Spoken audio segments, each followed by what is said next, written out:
Hello everyone, my name's John, aka Inuyasha10121, and I'm here today to showcase a mod that I'm working on. It's called ChemiCraft. It's chemistry in Minecraft.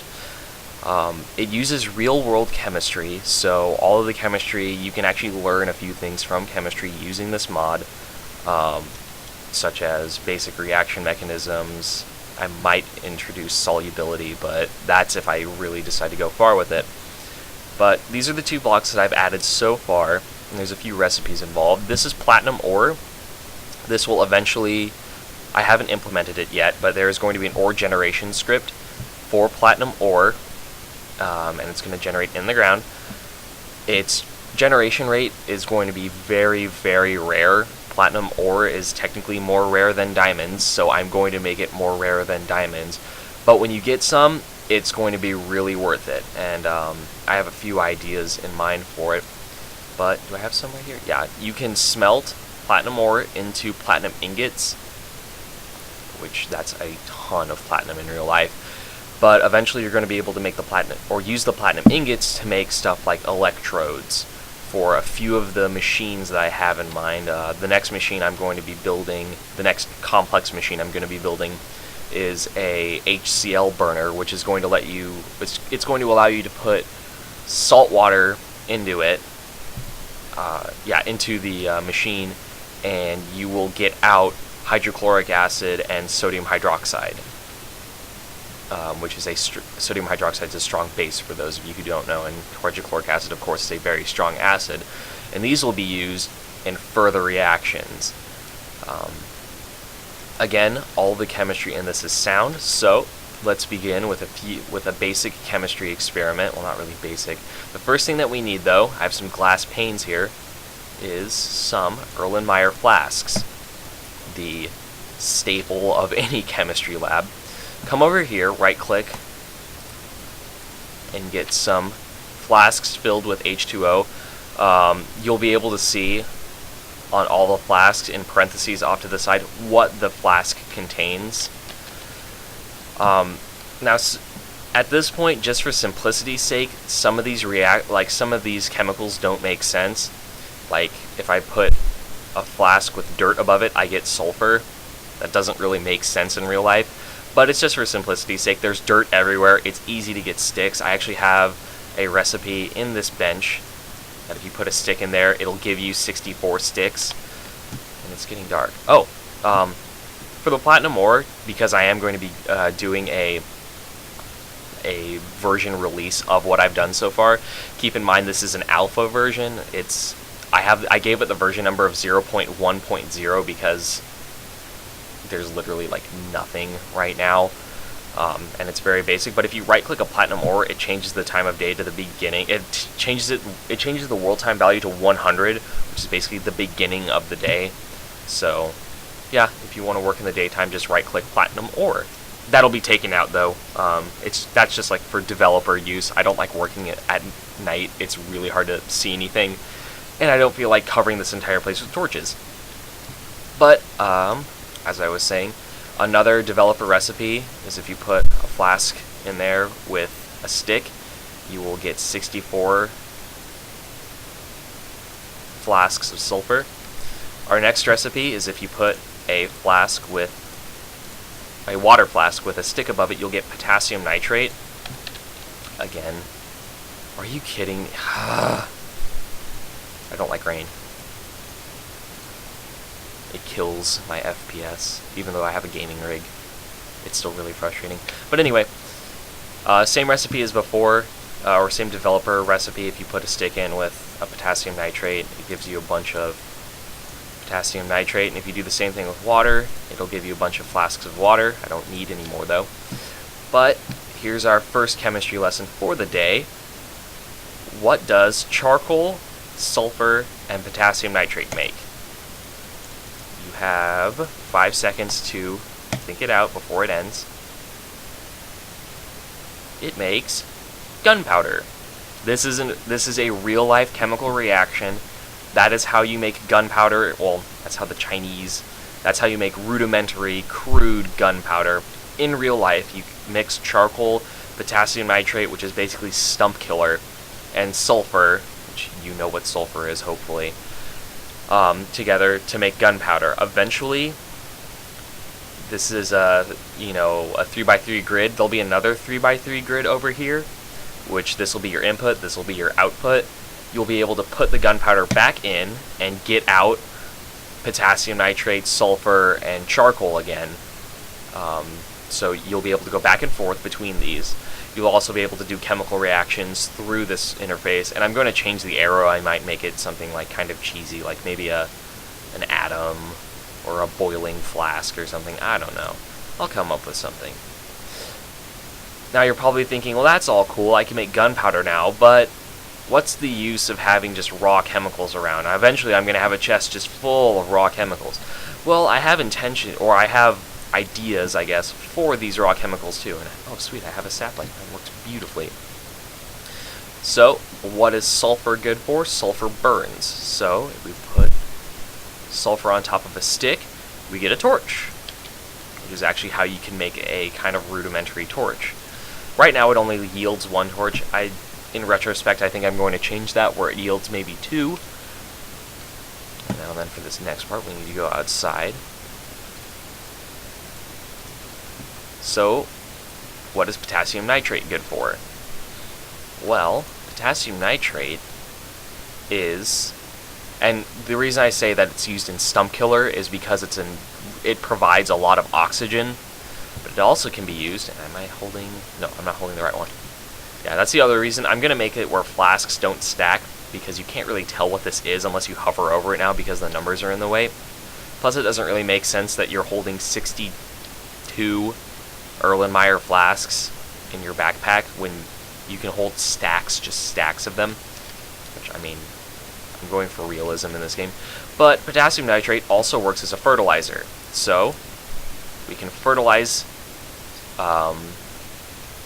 saplings. Wow, spaced out really bad there. Fertilize saplings, we can also fertilize the ground, get some pretty flowers, etc., etc. So,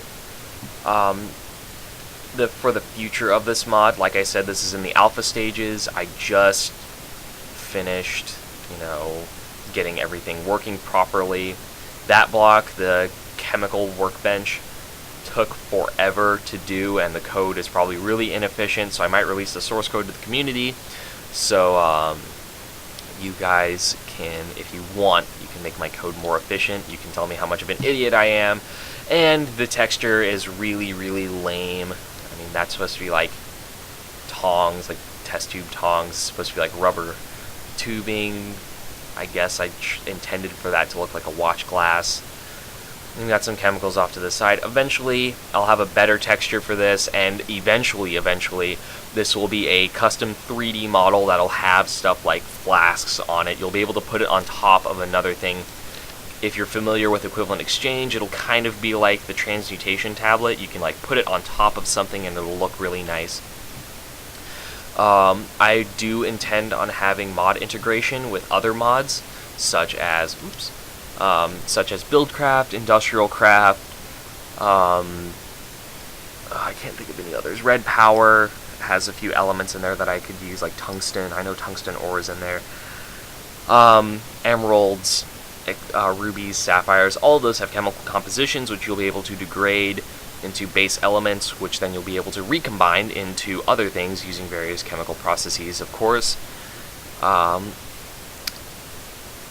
For some expansions on this mod, for like new versions, and this will be way down the road. I've still got a lot to do with version 1.0.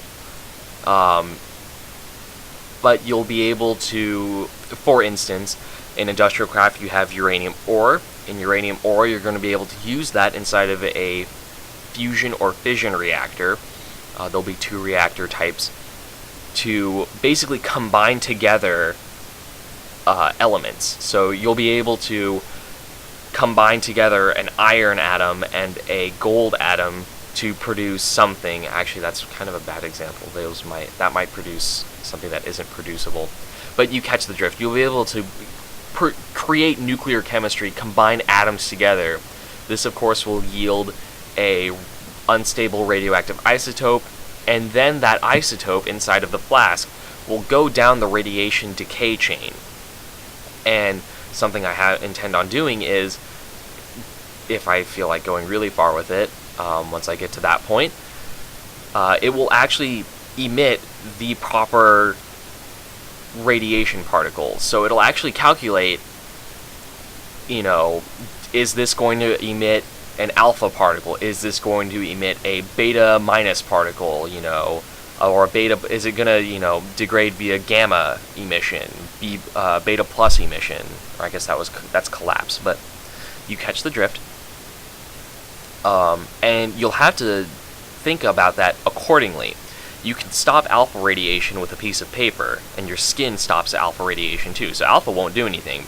Gamma, on the other hand, you have to stop with lead, or thick concrete, or something along that lines, or it'll hurt you. And I might implement some form of, well, if you get hit with so much gamma radiation, you become poisoned, etc., etc., etc. Along with that, so that's kind of where industrial craft will come in. Industrial craft integration will add nuclear chemistry, along with a few elements, such as you can get copper and tin, etc. Buildcraft, the thing that I kind of thought about the integration will be organic chemistry. Buildcraft gives you, oil.